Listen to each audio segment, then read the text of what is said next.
Vamos conversar hoje sobre A Fé Explicada, do Léo 13. Esse livro que fala sobre a fé, mais especificamente sobre a fé católica. Foi uma indicação da Samia Marsili. Eu vi ela indicando uma vez em um perfil que ela tem que se chama Para Águas Mais Profundas. E desde então esse livro ficou na minha lista e eu precisava ler ele, sabe? E vamos conversar um pouquinho então sobre os pontos aí do livro. Vou pontuar as partes principais, as partes que mais me marcaram, e é claro que eu não vou conseguir falar sobre ele todo, porque ele é um livro relativamente grande, de 517 páginas, mais ou menos, mas é um livro que vale a pena, tá? Então, começando já falando pra você, vale a pena se você puder, leia, tá? O Ocidente foi construído pelos católicos, né? O Ocidente é católico, é cristão. E nada mais justo do que a gente aprender sobre essa fé, sobre esse cristianismo, buscar entender essa doutrina que está nas bases da cultura da nossa sociedade, que construiu a nossa mentalidade, construiu a mentalidade ocidental. Então, todas as pessoas têm influência pelo cristianismo. Mesmo se você tem aquele amigo, aquela amiga que fala que é ateu, tem influências no pensamento dele que são influências cristãs. Então, por que não conhecer sobre o cristianismo? Nesse vídeo, vou falar um pouquinho também sobre a minha experiência pessoal. Eu não fui criada em berço católico, tá? Minha família, todo mundo da minha família é protestante. Então, todo mundo da minha família é protestante hoje em dia. E assim, eu nunca fui educada pela tradição católica. Mas eu precisava dar uma chance, entender, ouvir, buscar entender o que é isso que eles fazem, né? O que são os santos, o que é o terço, o que é a missa, qual a diferença entre os católicos e os protestantes. Até esse ano, até ler esse livro praticamente, eu não sabia exatamente essa diferença. O meu interesse por entender mais sobre a Igreja Católica vem muito da minha admiração pelo Ítalo Marcílio, né? Que é um psiquiatra que eu acompanho há bastante tempo, já fiz as certificações dele, estou fazendo agora a faculdade de filosofia que ele fundou.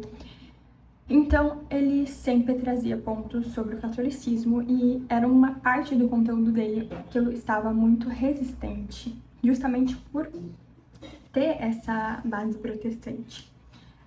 Mas, como eu falei, a gente pode e deve se deixar levar um pouco pela curiosidade do aprendizado. É muito importante, porque essa curiosidade pode nos levar muito longe. E a minha curiosidade pelo catolicismo, com certeza, fez com que eu avançasse muito na minha vida, na minha trajetória. Foi muito importante para mim. E com certeza, depois de ler esse livro, e é claro, enquanto a gente lê, a gente vai tendo transformações na nossa vida. As atitudes que eu tomei a partir do que eu li vão transformar a minha vida para sempre. E eu sou muito grata por isso, muito grata mesmo. Fez toda a diferença. Então, sabe, não sejam uma pessoa com a mente fechada, sabe? Estejam abertos a ouvir sem falar, a ouvir e a entender, sabe? Com humildade mesmo. E eu não sei qual é majoritariamente o público que me acompanha, mas aqui eu vou falar especificamente sobre o que eu li no livro, conceitos que estão aqui e pontuando um pouco, tá? Porque eu não quero entrar muito nessa parte mais pessoal, da minha experiência pessoal, das minhas percepções, assim, na vida real mesmo, sabe? Na realidade. A primeira coisa que foi incrível, que foi maravilhoso, é que eu encontrei muitas respostas que eu buscava nesse livro aqui. É como se ele te trouxesse aí respostas para perguntas difíceis e que as pessoas não conseguem responder. E isso é muito maravilhoso, assim. traz definições, por exemplo, sobre quem é o homem, quem é Deus, o que é felicidade, o que é a fé. Então, sempre a gente vai encontrar aqui definições, mesmo assim, às vezes, da palavra, o que é aquela palavra, o que realmente significa isso, sabe? E isso é muito importante. E a gente não tem muitas vezes essas respostas hoje em dia de uma forma fácil. E aqui, então, esse é o primeiro ponto, assim, que me surpreendeu. Essas definições que o livro dá, essas respostas que o livro dá. Vamos falar um pouquinho antes sobre o autor, antes de avançar um pouquinho nesses conceitos que eu recebi nesse livro.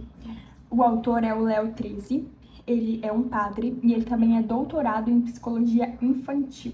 E é autor de várias obras de doutrina e espiritualidade. Como eu já falei, o livro tem umas 500 páginas, tá? E ele é bem dividido, então tem vários capítulos e subcapítulos. Vou ler aqui para vocês os capítulos, tá? Então, capítulo 1, o fim da existência do homem. Por que estou aqui? Que devo fazer? Quem me ensinará? Olha só que rico, sabe? Essas respostas para essas perguntas. Os subcapítulos, na maioria das vezes, são perguntas que ele vai responder pra gente. Capítulo 2, Deus e suas perfeições. O subcapítulo, quem é Deus? A unidade e a trindade de Deus, é o capítulo 3. Como é que são três? Capítulo 4, a criação e os anjos. Como começou a criação? O demônio é real. Capítulo 5, criação e queda do homem. O que é o homem? Como Deus nos fez? O que é o pecado original? E depois de Adão? Olha as respostas que ele tá nos dando aqui, tá? Esse livro, ele é baseado, tá, no Catecismo da Igreja Católica, que eu sei que é muito bom também porque é o Catecismo da Igreja Católica, né? Mas tem respostas. Isso é o que mais me surpreendeu no catolicismo, sabe? Essa tradição. Ter respostas aí que foram encontradas por pessoas inteligentes, pessoas muito mais inteligentes do que nós, sabe? Então, quem sou eu para achar que eu tenho a resposta? Quando pessoas mais inteligentes do que eu já pensaram sobre isso. E assim, tem um catecismo me contando essas coisas. Tem uma tradição aí de 2000 anos que me conta, que me fala as respostas. O quão isso é rico. Esse é um ponto que é muito valioso da doutrina católica, da tradição, e que os protestantes não têm. Falando de um fato pessoal aqui, eu, a minha família, meu pai e minha mãe, a gente trocou muito de igreja. Então, meu pai fez uma conta uma vez. A gente se mudou muito de cidade também, tá? Então, não se assustem. Mas trocamos de igreja também nessas cidades. E, pelas contas do meu pai, a gente foi em 16 igrejas diferentes. Então, 16 igrejas protestantes diferentes. E a doutrina delas era diferente. Cada uma falava uma coisa diferente. Não tínhamos respostas, sabe? O meu pai também sempre foi muito questionador e ele não tinha as respostas em outras igrejas, aí nessas igrejas protestantes, né? Então, vai trocando de igreja, buscando respostas, questionando o pastor, questionando as pessoas da igreja. E o que, assim, me vislumbrou, sabe? Brilhou os meus olhos foi quando eu vi que a tradição da Igreja Católica tem respostas maravilhosas, que quando você lê, você entende e vê, nossa, isso é verdade, sabe? Isso é muito valioso também. Você vê ali o raciocínio e você percebe, nossa, realmente, isso é verdade, sabe? E então, várias perspectivas que eles têm, assim, vendo na minha vida. Então, questões sobre matrimônio, sobre contraceptivos, sabe? Tudo faz muito sentido. Os sacramentos ali, a questão de se confessar, sabe? Tudo, quando você lê a explicação, faz muito sentido e são respostas que eu buscava, que meu pai buscava, e que às vezes as pessoas buscam e o catecismo da Igreja Católica tem a tradição, sabe? Eu ainda sou um bebê, eu tô aprendendo, mas eu já sou muito vislumbrada, sabe, com essa tradição, com essas respostas que a gente tem, com essa clareza e com principalmente também essa orientação que o catolicismo nos dá. porque foi uma busca minha também, então busquei na psicologia, em questões de mentalidade, lei da atração, sabe? Já fui por esses caminhos aí, buscando aí uma orientação, sabe? Tipo uma metodologia, entre aspas, que orientasse o ser humano, sabe? Que trouxesse essa orientação, essa sanidade para o ser humano. E eu também acredito muito que essas são as respostas, sabe? As respostas da Igreja de Cristo, as respostas nessa parte também espiritual, tá? Capítulo 6, o pecado atual, a minha alma pode morrer, quais são as raízes do pecado? Capítulo 7, a encarnação, quem é Maria, quem é Jesus Cristo? Capítulo 8, a redenção, como termina? Nossa, não vai dar pra ler todos, porque é bem grande, tá? O Espírito Santo e a graça, as virtudes e o dom do Espírito Santo, e aí falar pra gente o que é a graça. A Igreja Católica, né, é una, santa, católica, apostólica, onde a encontramos os atributos da Igreja, a comunhão dos santos e o perdão dos pecados, o fim do mundo. Aí fala sobre os mandamentos, tá? Então vai falar sobre todos os mandamentos, os 10 mandamentos, de uma forma maravilhosa, tá?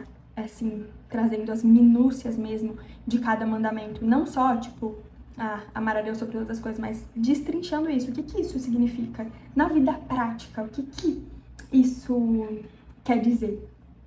E aqui também, ele fala, o Léo fala pra gente, né? Que as leis de Deus foram dadas por Deus e a igreja, ela tem esse dever de nos falar como fazer. Então, as leis da igreja não são separadas das leis de Deus, são as mesmas leis, só que Deus, ele nos deu a lei e a igreja está nos falando o como fazer. Então, por isso que tem esses rituais mesmo. Isso é maravilhoso também. Os sacramentos também, que foi algo que me encantou muito, falando sobre a graça, né? De diferentes tipos de graça. Isso também é maravilhoso, essa classificação, sabe? De diferentes tipos de graça, porque dá detalhes pra gente, explica mesmo. Então, o batismo, a confirmação, a Eucaristia, fala sobre a missa, que também tem todo um significado, né? Na missa, a Sagrada Comunhão, a penitência, a contrição. E aí, as perguntas, né? Quem pode comungar? Quando a dor é real? O que é um sacerdote? Fala sobre a unção dos enfermos, que é outro sacramento, as ordens sagradas. O matrimônio, também gostei muito dessa parte. Os sacramentais, a oração, o Pai Nosso e a Bíblia. Temos 39 capítulos e mais aí os subcapítulos explicando em detalhes as coisas pra gente, tá? Bom, seres humanos precisam de Deus. É o que a gente busca aqui.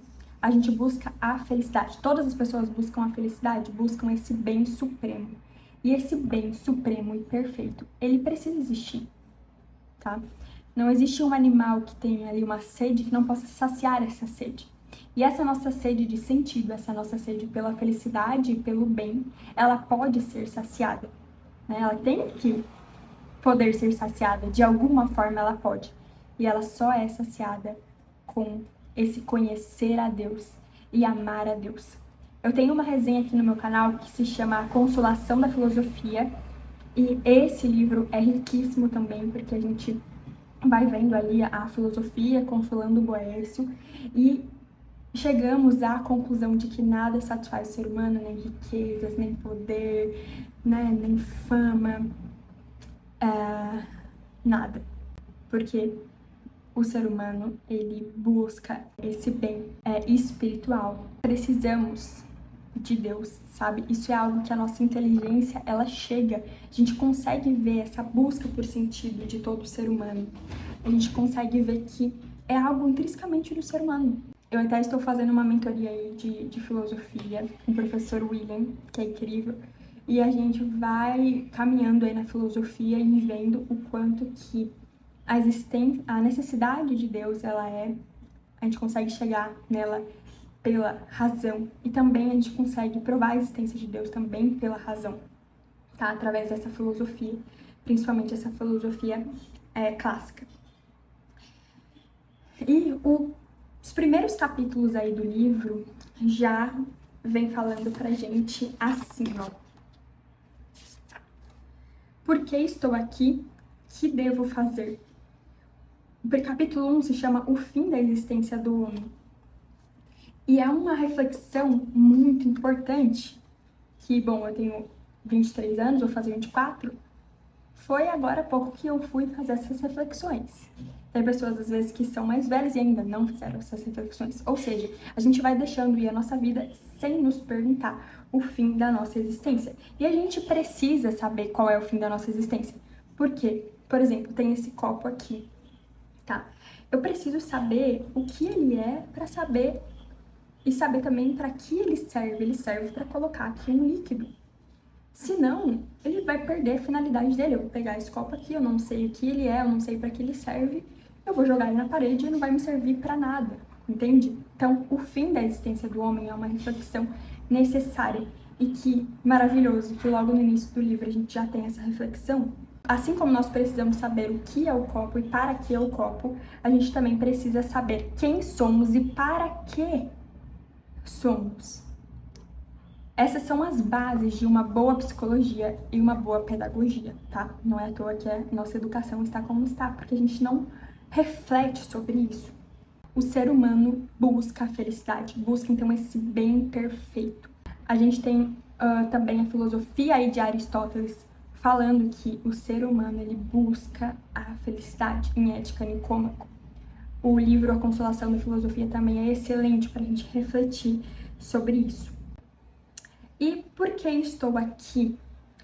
Léo 13 falará pra gente e explicará para a gente que nós estamos aqui para conhecer, para amar e obedecer a Deus. Conhecer, amar e obedecer a Deus. É para isso que estamos aqui. Isso é muito valioso, isso muda as nossas vidas. Se você ouvir essa resposta, se você ler essa resposta e realmente mudar a sua vida, você vai buscar conhecer a Deus, amar a Deus e, por consequência, você vai querer muito obedecer a Deus, tá? E aí a gente tem os sacramentos, a gente tem as virtudes, a gente tem até também algo que eu achei muito legal, que são as obras de misericórdia, que ele enumera aqui pra gente. Então, tipo, você só não faz o bem se você não quiser, porque tá enumerado aqui as obras de misericórdia que você pode fazer. O Léo vai falar pra gente também que, pô, você só fica fugindo do pecado, mas e as boas obras, sabe? Um bom cristão tem que também buscar essas boas obras. Ou seja, quando você entende que você está aqui para conhecer, para amar e para obedecer a Deus, você fica, tá, e agora? O que eu faço? Como que eu posso conhecer mais a Deus, amar mais a Deus e obedecer mais a Deus? Quem irá nos ensinar? E a resposta existe. E o Léo 13 fala pra gente também. Quem irá nos ensinar? As Escrituras e a Igreja. As Escrituras e a tradição. Tem um vídeo bem antigo que eu falei aqui sobre a crise da cultura. E aí a gente vê o quão péssimo é essa perca da cultura, essa perca da tradição, tá? Essa perda da cultura, essa perda da tradição. E bom, querendo ou não, o protestantismo também é essa perda da tradição, deixar a tradição de lado, porque o cristianismo, o catolicismo tem uma tradição maravilhosa, uma cultura maravilhosa que nos dá respostas de como conhecer, como amar e como obedecer a Deus. Tá? As escrituras também têm, mas não adianta de nada as escrituras que são interpretadas de uma forma diferente por cada um. Em cada igreja, ela é interpretada de uma forma diferente. Então, como você vai entender as escrituras se ela não tiver aí a interpretação? Como você vai entender as escrituras se você dispensa a tradição que a explica? Entende? E, sei lá, começa a querer interpretar baseado na sua própria percepção, nos seus sentimentos, sabe? E em cada lugar que você vai é falado uma coisa diferente. Isso pra mim não desce mais, sabe? Porque existe uma tradição, tá? Não tem por que você colocar fora a tradição que explica as escrituras. Isso foi uma experiência minha, sabe? Então, uma experiência pessoal e também é algo que tá aqui no livro. Existe isso escrito aqui no livro, tá? Deixa eu ver se eu até encontro aqui. A tradição que se baseia em Jesus e nos seus apóstolos é uma fonte das verdades divinas de igual categoria à da Bíblia. Mais ainda, muitas partes da Bíblia seriam muito difíceis de serem entendidas adequadamente se não tivéssemos a tradição para guiar a nossa interpretação. Tem, assim, trechos do catecismo que estão escritos aqui também, ele cita muito ao longo do livro, tem muitas dessas citações, pra gente ver que é realmente baseado no catecismo. A Bíblia e a tradição não são duas fontes separadas da verdade cristã. Para nós, como para os nossos irmãos separados, os protestantes, a Bíblia é a regra da fé. Mas para nós é a Bíblia tal como é interpretada pela ininterrupta tradição da comunidade cristã, a Igreja. Nas confissões protestantes, a Bíblia é interpretada por cada indivíduo conforme as suas luzes pessoais. Há um ditado que diz que quem trata de se curar a si mesmo tem um tolo por médico. Com maior razão, poderíamos dizer que aquele que se erige a si mesmo como seu próprio Papa tem um tolo por guia espiritual. O ignorante, o inescrupuloso, o egoísta podem torcer as palavras da Escritura Santa e fazê-las dizer quase tudo o que lhes passe pela cabeça. A própria Bíblia chama a atenção para esse perigo. São Pedro, na sua segunda epístola, falando dos escritos de São Paulo, diz: há neles alguns pontos difíceis de entender, que homens incultos e inconstantes adulteram, não menos que as demais escrituras para sua própria perdição. E eu anotei aqui, isso acontece muito. Porque acontece muito. Eu vi muito isso acontecer, sabe? De cada lugar falar uma coisa sobre a mesma palavra, sabe? Cada lugar ter regras diferentes. Enfim. Quem somos e para que fomos criados? São perguntas que a gente precisa se fazer e logo no começo desse livro já são respondidas pra gente, tá? Estamos aqui para buscar o céu, para amar, para conhecer e obedecer a Deus. E quem nos guia é as escrituras e a tradição. Então, olha o impacto. Logo no início do livro a gente já tem isso. E aí, ao longo do livro, a gente vai vendo mais sobre a doutrina, sobre a tradição, sobre as escrituras, sobre orações, definições, assim, que eu acho incrível. Então, a Igreja Católica tem essa tradição, tá? Então, bom, se eu não falei ainda, mas já deve ter ficado claro, que essa é uma diferença da Igreja Católica para a protestante, é esse ponto da tradição, tá? A protestante só é a Bíblia, né? Só a escritura e só a escritura, né? E a Igreja Católica já tem a tradição. Devem ter outras diferenças, sim, né? Tem, sim, né? Os santos, enfim. Tem outras que também devem estar na tradição, enfim. Mas tem outras diferenças, mas essa é a principal, assim, e é a que eu mais consegui absorver e enxergar. Na realidade mesmo, assim, na experiência pessoal, na leitura. Então, é muito rico que quando a gente começa a ver aqui a tradição, a gente consegue ver, então, classificações, assim, que nos guiam muito e nos ajudam, então, a ter essa orientação de vida. Então, os pecados mortais, os pecados veniais, os 7 sacramentos, tá? Os 7 sacramentos, que são o batismo, a confirmação, a penitência, a eucaristia, a ordem, o matrimônio e a unção dos enfermos. A gente tem aí os pecados capitais definidos, né? A soberba, a avareza, a luxúria, a ira, gula, inveja, preguiça. Definido mesmo, sabe? A gente tem também as virtudes teologais, as virtudes morais, as virtudes cardeais. Tá tudo definido, você pode aprender sobre cada uma para evoluir aí, né, o seu espírito, para construir aí para construir o seu caráter, a sua personalidade, né? A gente tem também aqui sobre Maria, que é muito maravilhoso quando a gente começa a conhecer mais sobre a Maria, né? Tem muito esse preconceito, sabe? Vai ficar adorando santos. Ele até fala que, pô, por que vocês acham que a gente seria tão idiota a ponto de adorar uma imagem de matéria? Não, a gente tá realmente honrando a Deus e Deus ama os santos, ele ama os seus amigos, né? E ele quer também, imagina como ele não ama a mãe dele, a Santíssima Virgem, sabe? Então é muito legal ver, sabe, essa parte da tradição também. Que por toda a minha vida eu só ouvi muito preconceito, sabe, em relação a isso. É claro que não são todos os católicos que sabem sobre isso e que estudam sobre a sua doutrina, mas eles têm essa tradição, assim, riquíssima e deveriam estudar e buscar conhecer mais, tá? Os tipos de graça também são bem classificados. A gente tem a graça santificante, a graça habitual, a graça atual, a graça eficaz. Esse é um livro, então, também que é um livro aí de consulta, que você pode consultar para ver essas classificações, para ir crescendo mesmo em espírito, sabe? Você tem esse caminho. Os 12 frutos do Espírito, que é bem legal, tem uma parte aqui que fala, né? O verdadeiro cristão com os 12 frutos do Espírito. As obras de misericórdia eu achei incrível também, sabe? Que é assim, não fuja só do pecado, mas também busque fazer o bem, busque fazer as obras de misericórdia. Fala aqui também, né, sobre a Bíblia. E o que eu acho incrível também é quem compilou a Bíblia foi a Igreja Católica.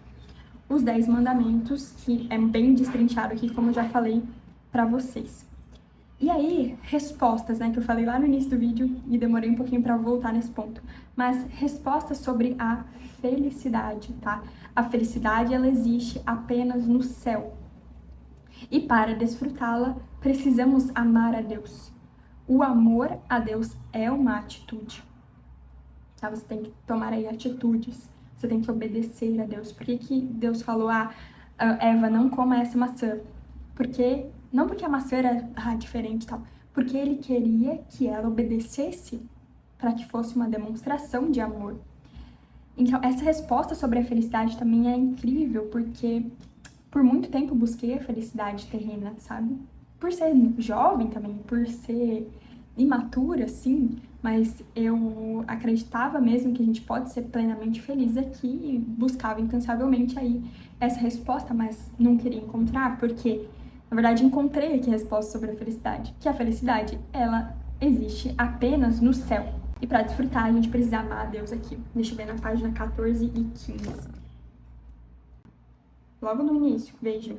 Logo no início a gente já tem essas respostas. É claro que ninguém é absolutamente feliz nesta vida. Às vezes, muitos pensam que o seriam se pudessem alcançar todas as coisas que desejam. Mas quando conseguem saúde, riqueza e fama, uma família carinhosa e amigos leais, acham que ainda lhes falta alguma coisa. Ainda não são sinceramente felizes. Sempre falta algo que o seu coração deseja. Há pessoas mais sábias que sabem que o bem-estar material é uma fonte de felicidade que ao longo prazo decepciona. Com frequência, os bens materiais são como a água salgada para o sedento. Em vez de satisfazerem a ânsia de felicidade, intensificam-na. Esses sábios descobriram que não há felicidade tão profunda e permanente como a que brota de uma fé viva em Deus e de um ativo e frutífero amor de Deus. Mas mesmo esses sábios percebem que a sua felicidade nesta vida nunca é perfeita, nunca é completa, mas ainda são eles, mais do que ninguém, quem sabe como a felicidade deste mundo é inadequada. E é precisamente nisso, no fato de que nenhum humano jamais ser perfeitamente feliz nesta vida, que encontramos uma das provas da existência da felicidade eterna, que nos aguarda após a morte. O ser humano busca, então, essa felicidade plena. E ela existe. E ela existe em algum lugar. E se não é aqui, é em um outro lugar, que é no céu, tá? Então, olha, essa é uma das provas da existência da felicidade eterna. Porque a felicidade plena, é perfeita, ela tem que existir em algum lugar. E se não é aqui, é em outro lugar. Deus, que é infinitamente bom, não poria nos corações humanos esta ânsia de felicidade perfeita se não houvesse algum modo de satisfazê-la. Deus não tortura com a frustração as almas que criou, mas, mesmo que as riquezas materiais ou espirituais desta vida pudessem satisfazer todos os desejos humanos, permaneceria a certeza de que um dia a morte nos tirará tudo e a nossa felicidade seria incompleta. No céu, pelo contrário, não só seremos felizes com a máxima capacidade do nosso coração, mas teremos, além disso, a perfeição final da felicidade, por sabermos que nada nola poderá arrebatar, está assegurada para sempre. Tive que mudar aqui um pouquinho o ângulo, porque acabou a bateria do meu celular e eu vou ter que deixar ele carregando aqui. Mas fica aí comigo, tá? Já estamos acabando aqui e eu quero só ler algumas partes aqui do livro com vocês. Sobre a fé, tá? Muito importante.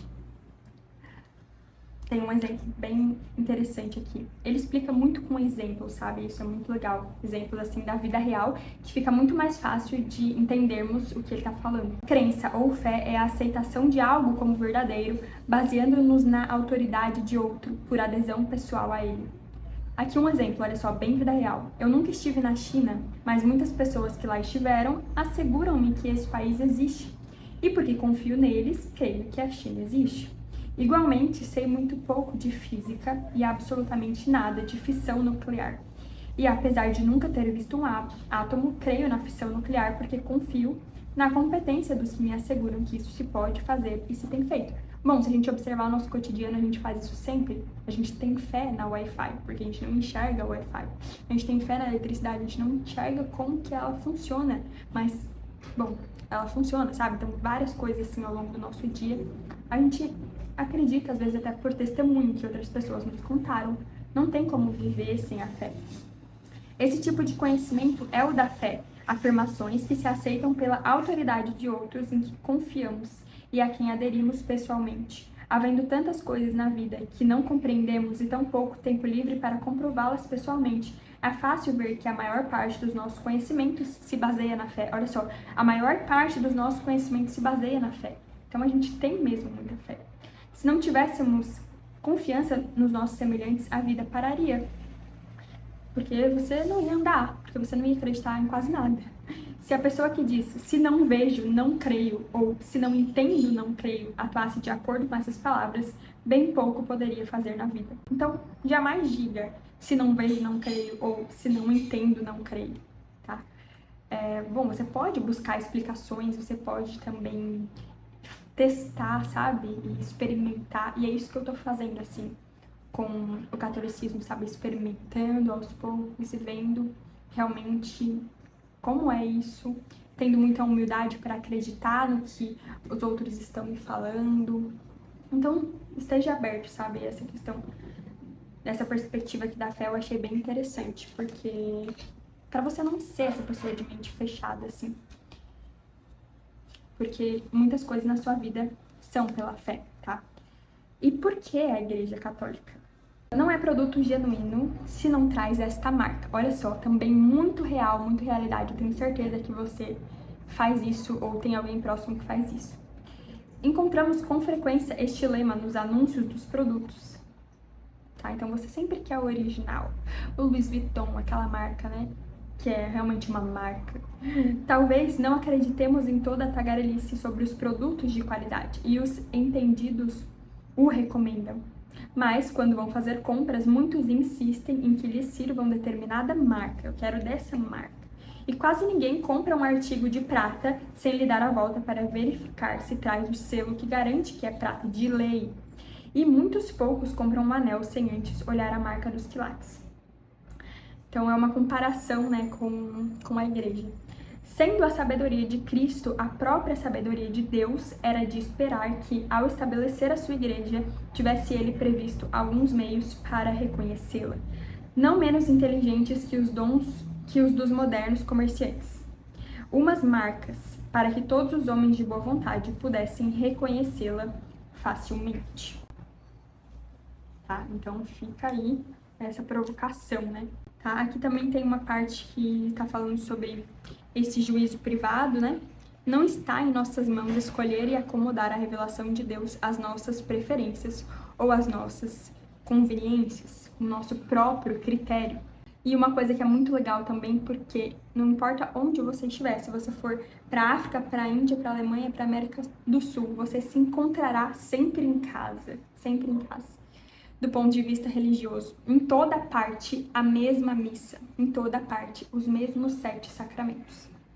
tá? Pode ser que atualmente o nosso mundo moderno não esteja tão assim, né? Às vezes tem aí uma mudança, né? Mas, via de regra, a missa é sempre igual, tá? Não importa, então, se eu for na missa aqui do meu bairro ou na missa lá do centro, eu fui esses dias, é a mesma, sabe? É a mesma missa.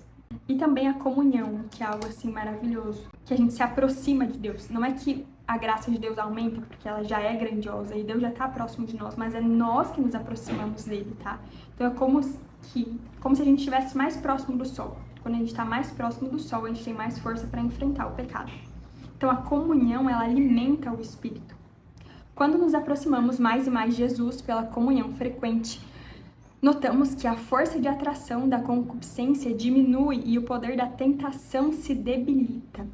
Não é apenas que fiquemos mais fortes, ainda que fiquemos, é claro, mas além disso, o pecado começa a perder em boa parte o seu atrativo e aos poucos passamos a ver os nossos apegamentos de ontem como são na realidade, bugigangas sem valor. Não é fácil alcançar nesta vida esse ponto de não gravidade, mas podemos chegar muito perto dele através da comunhão. A comunhão é realmente o corpo de Cristo, é realmente o sangue de Cristo, tá? Isso é, assim, esse mistério que a gente tem que ter essa fé, porque Deus falou, esse é o meu pão e esse é o meu sangue, então é realmente isso, sabe? Até tem o nome, eu não achei aqui, mas tem o nome, sabe? É um mistério, é uma transfiguração, se eu não me engano, é transfiguração o nome. Eu ia procurar aqui na internet. Acredito que é isso, me corrijam aí nos comentários, se vocês souberem. Mas enfim, é uma fé que a gente tem que ter. Finalmente, como toda boa alimentação, anima-nos a trabalhar. Quem comunga com frequência, bem preparado e com fruto, não pode ficar encerrado em si mesmo. O seu horizonte espiritual vai se abrindo mais e mais ao amor de Deus e sente a urgência de fazer as coisas por Cristo e com Cristo, fortalecido pelas graças da Sagrada Comunhão. Converte-se num cristão apóstolo. Então, a Sagrada Comunhão alimenta o espírito. E o quão isso é lindo, como a gente tem que ter essa fome, sabe? Desse alimento espiritual. O recado que eu queria dar, então, é esse. Falar um pouquinho sobre o livro, convidar você para ler, falar que ele é muito bom, que eu gostei muito. Eu fui lendo com bastante calma, anotando, sublinhando. E foi uma experiência muito boa, com certeza. Transformou a minha vida de alguma forma, por me aproximar mais de tudo isso que eu falei aqui para vocês, tá? Então, tudo na tradição tem um propósito. Busque amar a Deus. E a obediência é uma consequência desse amor e desse conhecimento. Então, estude, busque conhecimento, tá? Busque conhecimento, busque conhecer essa verdade, porque existe uma verdade.